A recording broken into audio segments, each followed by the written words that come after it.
Through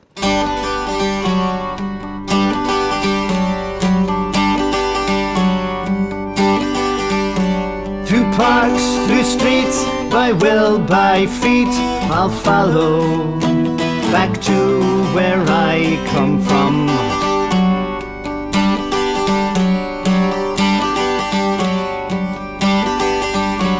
By memory of old Kirky, I'll follow back to where I belong.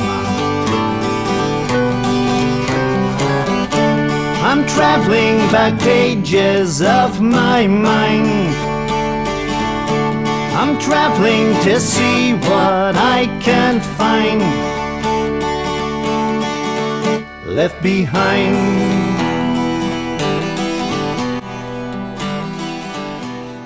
Hello, this is John Gallagher and Gallagher's Travels.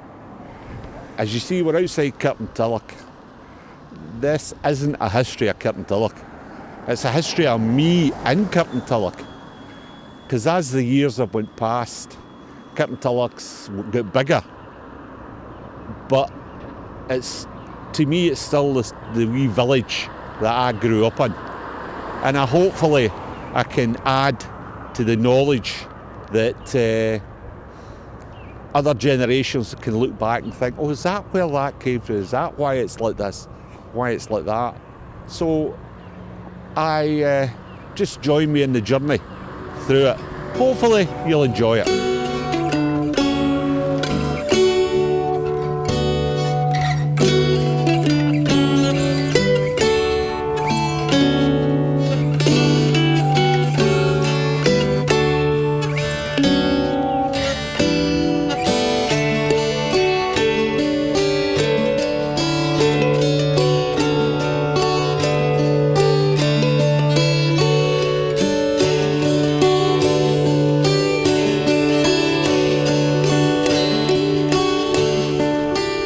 You don't have memories just flow back. You can just imagine in the Edwardian times taking your girlfriend up here. That was the Edwardian times. In my time, it would be a Sunday afternoon. I'd pick the lassie, my girlfriend, up in the town, and then we'd come down here, and we'd come in here and we'd sit and talk. Swing on the swings, and I'd push her and she'd push me, and we'd go down to maybe the war memorial down there, read if we'd ended down there. It was related to me, but there wasn't. And then after about the third or fourth day, we used to get down there. It was dead quiet and there was kind of bushes and all that, and nobody went down that way, so things led to other things, and those were the days. Occasionally, well, rarely, the Kirky band played in here, but quite rarely. But the famous part of this was there. I think just there, and it was a fence, four-sided fence, and it was part of the Antonine Wall. It seems to have disappeared. Where it's disappeared to, I don't know. I've got to say it enough. I mean, it's just a load of pebbles at the bottom of it, so maybe no. But, oh God, and then just down there, that building down there, that was the William Patrick Library. That was the library before the new one got built, just down at the other side of that street, down the bottom there. Aye, and we used to roll our eggs on Easter Sunday down there, and that was the great thing. And then in the summer, we used to roll down ourselves. That was the point. Get dizzy. It was something else. It was quite good here. You know, it was quiet. That was a good thing. So you could get up to anything you wanted. Yeah. I think there was maybe something good about it being next to the chapel. I bought a few lassies up here, off and on. And of course, it's, you know, even ones that I weren't going with, their mates, sisters and all that. It was the gang type thing. And this is where they probably had some of the best swings and things, like shoots and all that. So this is where we came, in our wandering ways. It was something else. And this flies by.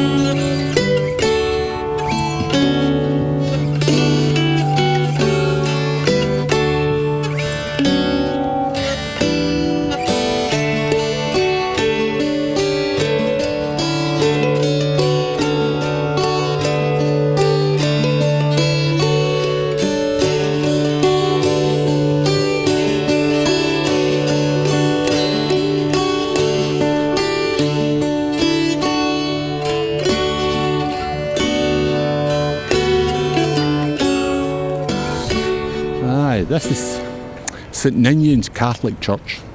At one time, up to about 50, 60 years ago, it was the only church. They moved it to Hillhead, the Catholic Church. It was St Flannan's, or as most people know it, the Canal Club. It ended up a boozer. And but the only time I really came here was for weddings and funerals.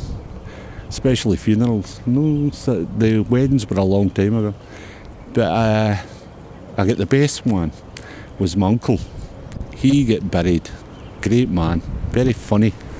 And the priests go, they always turn in and say, oh, he was a good man, he was this and he was that. And they'd never met him really. But my Uncle Hugh was different. He used to come regular. And the priest turned in and says, well, I can honestly say, with all sincerity, that Hughie, he put a smile on everybody's face. And of course, anybody that knew my Uncle Hughie knew that he was a dental technician and he made false teeth. So he did put a smile on everybody's face. He would have loved that. He enjoyed a good joke. He enjoyed it. And as I say, the only other time I used to come up here was for across the road. My first doctor, Dr. Van Dam, he was Van, oh, I can't remember. He was a Van of some sort. And, but I never really came up that much. I think he was my doctor because my mother, her first house was over the other side of the buildings over there. Queen Street, bit of a dive. I nearly died. My darling older sister pushed my pram while I was in it, and it rolled right down the hill into the main street. And luckily enough, my older brother ran down and caught the pram before it went onto the road. That shows you my sister. Anyway, I suppose all the memories, all the people that have been married here, have kids, grandkids now. It's a long time ago, but good times. The great thing about it was that you could take photographs of groups because somebody was standing up here, somebody would be down there, so you got everybody in the group. I never really thought about one thing, but if you were standing up the top, was you kind of better thoughty than you were down below? No, I've got some photos of me standing there with my short trousers on, I think. God, I was a pretty baby. Right. So, I think we'd be as well leaving. I don't think there's much more I can say. Well, as the saying goes, see you at Christmas.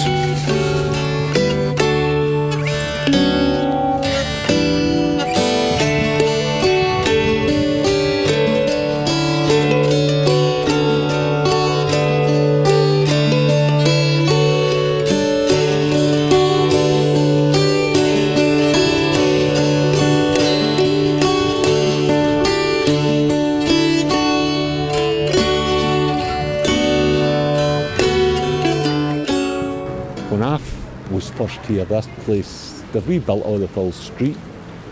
That used to be a bike shop, Dan Jack's. All the bikes, really nice bikes. And across there was the bank and houses above it. I had a mate and they lived there. And this is Watson's fountain. It's one thing about Captivate.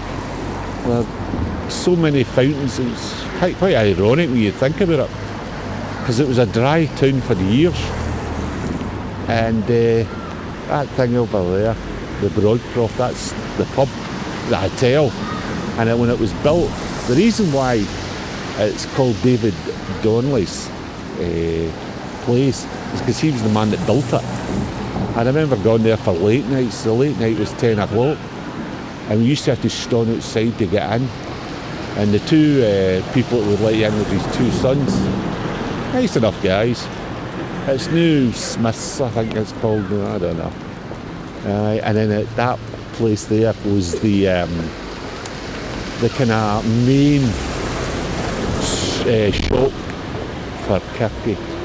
And you used to go there at Christmas time for Santa Claus.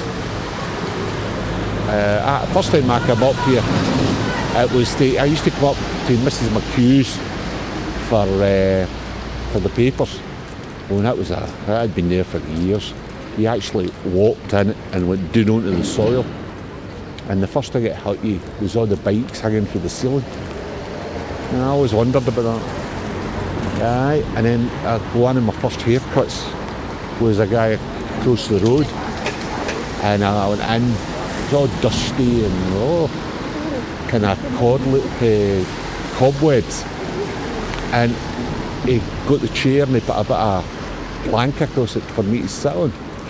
And I looked over, and there was a photo of Sheffield United or Wednesday, it was one of the two, 1884 or something like that. Oh, and he's cutting my hair like that.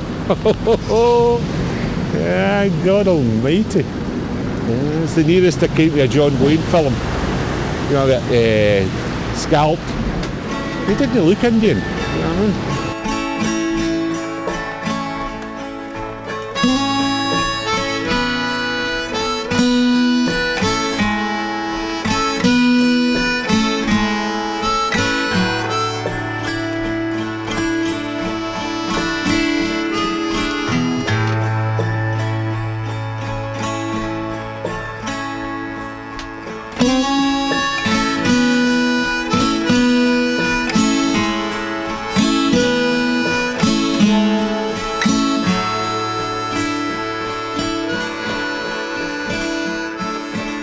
This is us walking up to the church.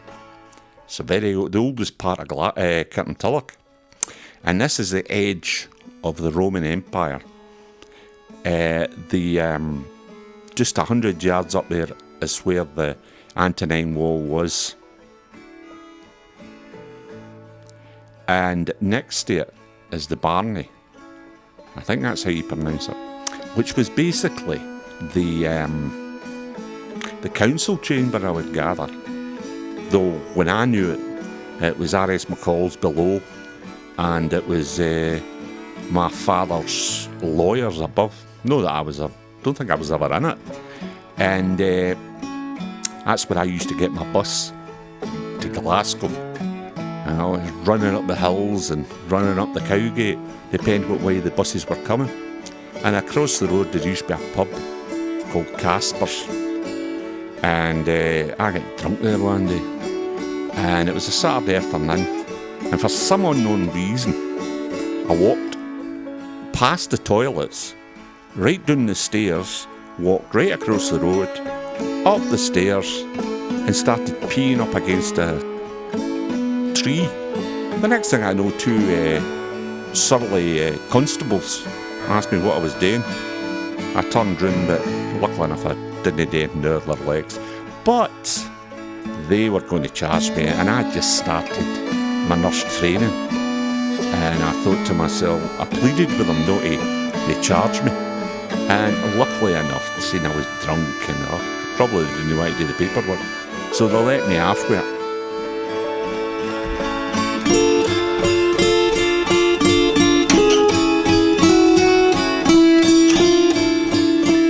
This is entering Kirkentilla. And saying that, I mean, you'll never seen this in when you were getting into Kirky when you were coming out it. Then I remember that was your bus stop for the Cross. You then had toilets. It was a grass verge type thing, and you had toilets there. Saved my life quite a few times. And as I walk up here, it all floats back, having to run for a bus. And then there was this. It was a garage. This one here. But then I think it ran out of business, sort of thing, and it became a pub. And then changed hands God knows how many times. As I say, just there was the toilets, and this up here was the Peel Cafe. That's changed its mind God knows how many times too.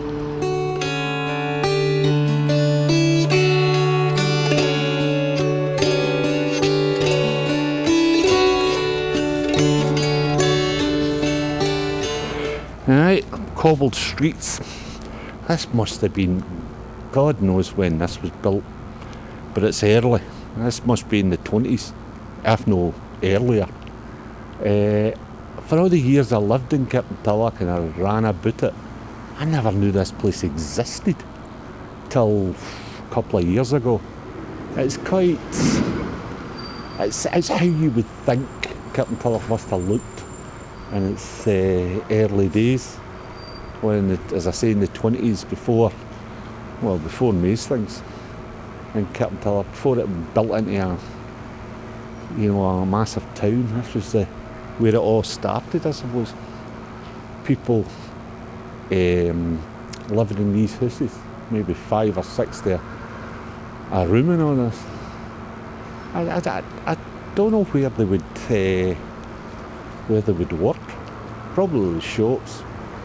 Probably, or the stuff that they did, 20s, all of the foundries and all this.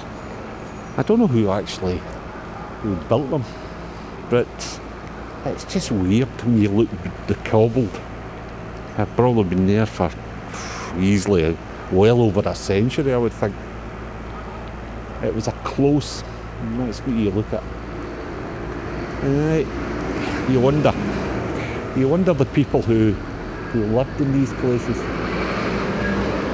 As I say, up to a couple of years ago I didn't know it existed. But it's like a time warp, you just walk through the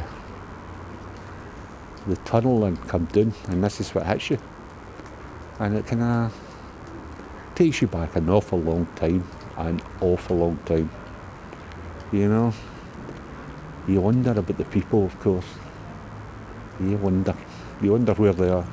They're buried, and their great grandchildren probably all around the world. I just don't know. It makes, as I say, I can't say how much it makes me think. Where are other people? And what happened? What can I say? What can I say?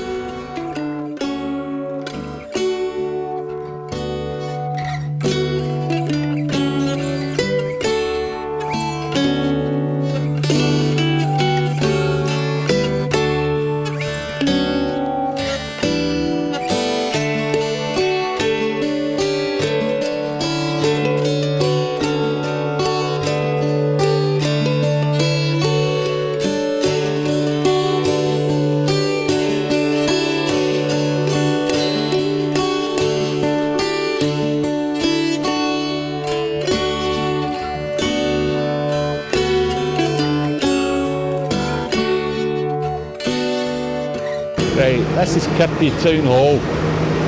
It's, I don't think it's used that much now, but in my day, they did pantomimes. The last time I was in it was for a wedding. It was quite a good wedding, actually.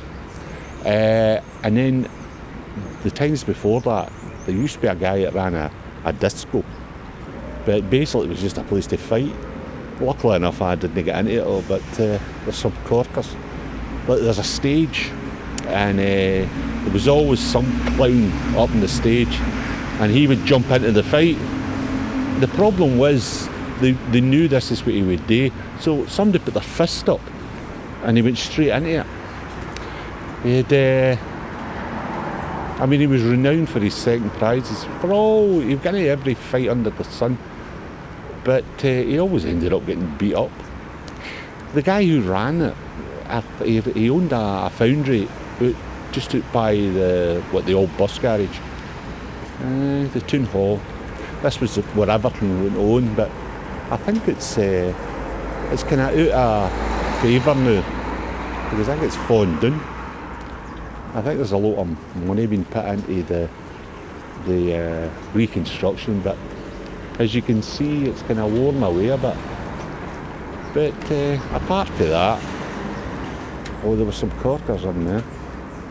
The bring and buy sales, just to keep it going. At one time it was a big thing, people coming to the borough, and this is where they would have the receptions. But of course, we never get invited to receptions. The only receptions we go to were wedding ones, and even then, the bar wasn't too bad. There's some good times. The dancing was all right. I think I only lumbered.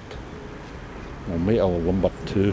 The one I remember most, she used to work round the corner in Cochrane's. So I lumbered her, took her up the road to Lenzie, and I says, "Can I meet you on Friday?" "Oh, no problem, get me from my work." So anyway, the bold John gets all suit and tie and everything else, and takes a walk over. And we walked up to her house, and she says, "Cheerio." And I says, "Have you not been out?" "Oh," she says, "No, I'm just walking up the road." That was typical of people for Lenzie. I actually remember her full name, but Elspeth her name was. But I learnt after that not to lumber people for Lenzie. They all looked down on us for Kirky. We didn't live in bought houses. We lived in the councils. So I suppose at the end of the day, that's what I remember most about this place. I was so sure. Good looking lassie, tall, really good looking. Since she came to Lenzie, right now. Aye, that was some walk that night. Not so much the walk up, it was the walk back down, just myself. I felt a right clown, I'd been taken in. Aye, I learnt that night. Oh God, what a night. I never ever seen her again. No, that she would ever see me. I think she kind of weighed me up and threw it in there. She'd look at my nails and see if there was dirt under it. She didn't like that. But then that's it. But this is the town hall. Looked out onto the gardens. It was actually very nice gardens, the Regent Gardens. But Tesco's, the Regent Centre, had to take over. Originally, it was supposed to be for, what I got told was for the local, what do you call them again? Oh, that's terrible. They were going to build a pub, a club for the British Legion. The British Legion itself used to, you went up the side of this building and went upstairs into a flat there, and they had, you could drink as much as you wanted and stay as long as you wanted, because they didn't have a licence. They were waiting in this place getting built, and of course they never did get that built here, but they got one up at the canal, and it was a good club, quite a big one too. But eventually as usual, somebody stole the money, and it's new Kirky Ranger Club, and of course that makes a fortune. I used to get into it quite a lot, the Legion, but it was never as good as the one up the stairs, sitting to 3 and 4 in the morning. They were great. It was all bus drivers that used to go, and bus conductors. I'm trying to think. Where did I meet her? Maybe it was up there. That's when I was young, and she was leaving, she was retiring. I was 19 years of age, and I lumbered her. And I woke up the next morning in her bed. Jesus, the slagging I took. I was 19 and she was 60. I thought she was all right.